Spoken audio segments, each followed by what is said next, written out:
Ընտրական գործընթացներում կարևորվում է նաև տեսալսողական և լսողական հաղորդումներ հեռարձակողների գործունեությունը, հատկապես նախընտրական քարոզարշավի ընթացքում։ Հեռուստատեսության և ռադիոյի հանձնաժողովի ծրագրերի մոնիթորինգի և վերահսկողության վարչության պետ Լիաննա Տոխիկյանն այսօր Կենտրոնական ընտրական հանձնաժողովում կայացած ճեպազրույցում ներկայացրել է Ազգային ժողովի ընտրությունների նախընտրական քարոզչության սահմանված կարգի պահպանման վերաբերյալ մշտադիտական երկու եզրակացությունները։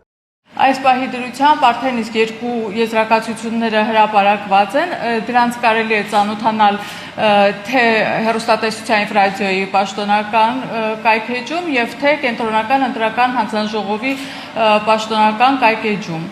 Ասեմ, որ այս ժամանակահատվածում ստացել ենք դիմում բողոքներ բացառապես ընտրություններին մասնակցող քաղաքական ուժերի կողմից, 5 քաղաքական ուժի կողմից ստացել ենք 7 դիմում բողոքներ։ Այսպես Լուսավոր Հայաստան և Նոր ուժ ռեֆորմիստական կուսակցությունների դիմում բողոքները վերաբերել են Armenia TV, ATV և Fast Sports ՍՊԸ ընկերությունների կողմից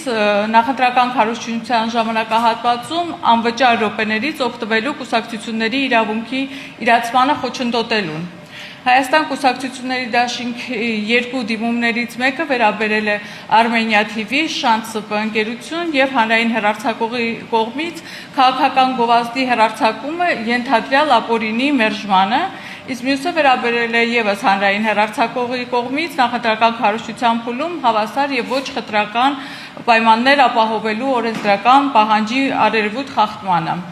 Ուժեղ Հայաստան կուսակցությունների դաշինքի դիմումը վերաբերել է քաղաքացիական պայմանագրի քաղաքական գովազդին, որը ըստ դիմումատուի պարունակել է Ուժեղ Հայաստան կուսակցությունների դաշինքի իրավունքների խախտման հատկանիշներ, իսկ Հայ ազգային կոնգրես կուսակցության դիմում բողոքները վերահասագրվել են մեզ Կենտրոնական ընտրական հանձնաժողովի կողմից։ Դրանցից մեկը վերաբերել է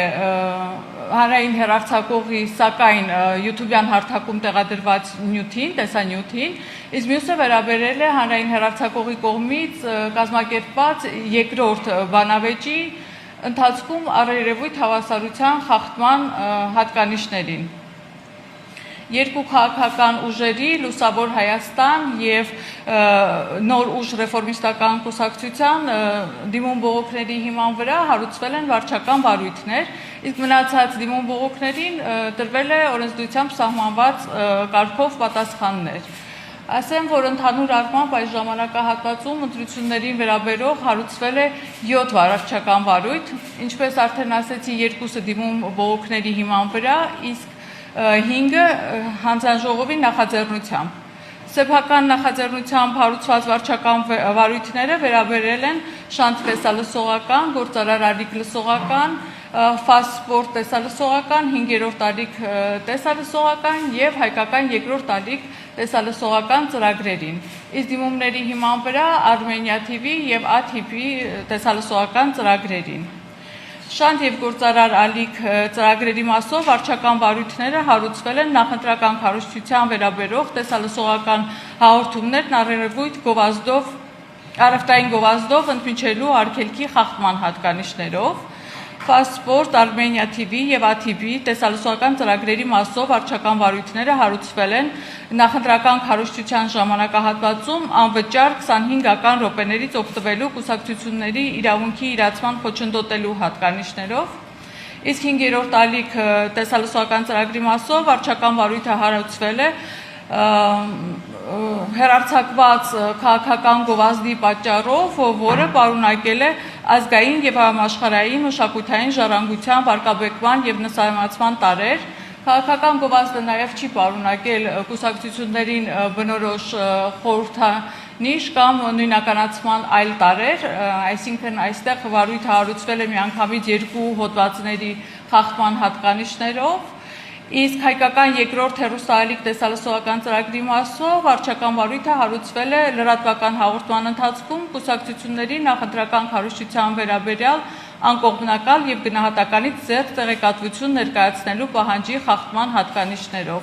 Ասեմ, որ նույն նորմի խախտման հատկանիշներով հանձնաժողովը նաև գրություն է հղել հանրային հեռարձակողի խորհուրդ, Նշեմ նաև, որ բոլոր վարչական վարույթների արդյունքում ընդունված վարչական ակտերին կարող եք ծանոթանալ մեր պաշտոնական TV Radio AM կայքում։ Այսպես կոչված լռության օրերի հետ կապված խախտում այս պահին արձանագրված չէ։ Ըստ Լիանա Տոխիկյանի, այս պահին եւս շարունակում է մշտադիտարկումը։ Խախտումների արձանագրման դեպքում դրանք եւս կարտացոլվեն վերջնական եզրակացության մեջ, ինչի ներկայացման վերջնաժամկետը հունիսի 12-ն է։